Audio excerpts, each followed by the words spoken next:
it needs to focus on the business issues.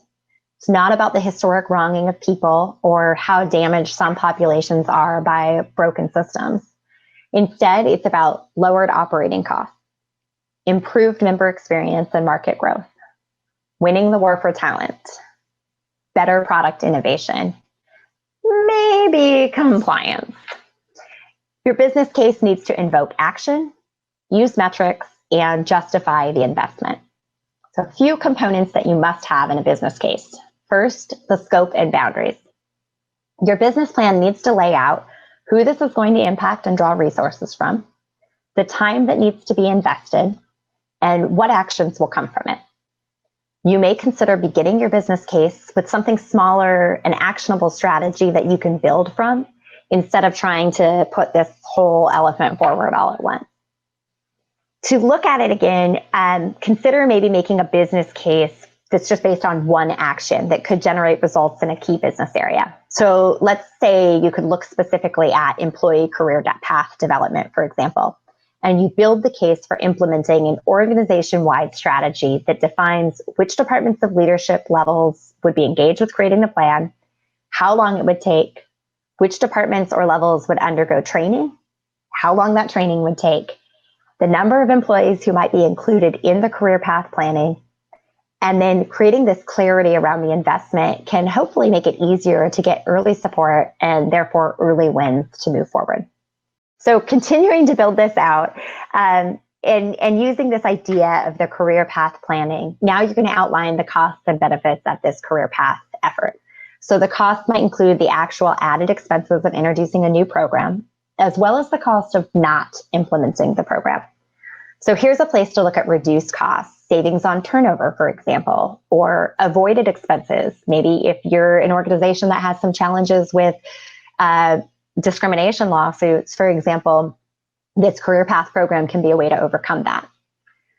Related to benefits, you're looking here at elements like expanded market share, income or operational efficiencies, expanded products and services, enhanced public perception or employee well-being.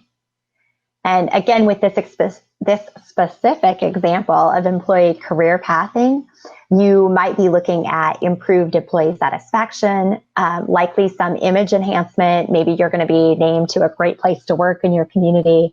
And you could likely also see some operational benefits through efficiencies that come with increased staff longevity.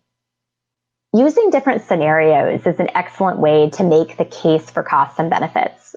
So demonstrating what could happen if you continue as you have been, what could be gained if you add something new. Scenarios will help you justify the investment, show how you're going to solve an existing problem, and even demonstrate why your effort might improve business performance.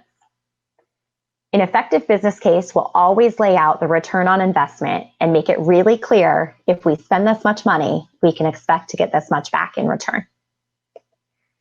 And that leads us to the results and impact. So you made your business case, you started doing the work, and you were right. Your career path program has garnered lots of positive feedback. Turnover is down, internal promotions are up, you win. Not so fast. Be sure that you clearly made the connection to what you did and how it contributed to the bottom line. If you skip this step, others won't make it for you. So let's say that your fees paid to executive recruiters are down 50% year over year, and 3 of your executive positions were filled by people who were in your career path program.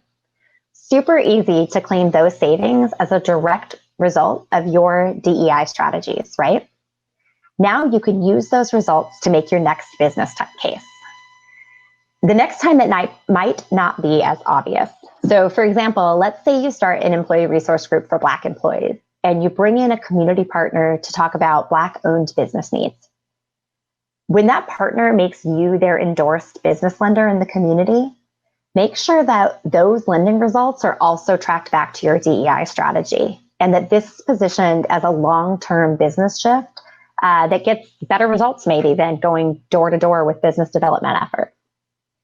Notice that this impact I'm talking about is not a clean EEO data report. These are results with really significant organizational impact, and that's critically important for your business case.